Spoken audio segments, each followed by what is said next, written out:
Ward number 27 કોંગ્રેસનો પ્રમુખ.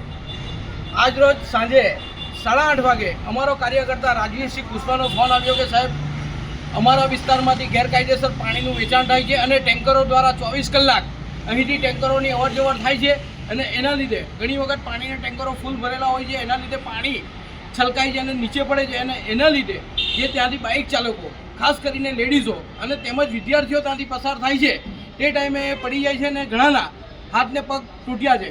તો એમણે આજે જે ત્યાંથી નીકળતી ટેન્કરો હતી 3-4 ટેન્કરો જેમના નંબર બી એમની પાસે છે અને હાલમાં એમણે 112 પર કોલ કર્યો હતો અને પોલીસ આવી હતી. પોલીસે આવીને ટેન્કરોની પકડી છે અને ત્યાં ઊભી રાખી છે.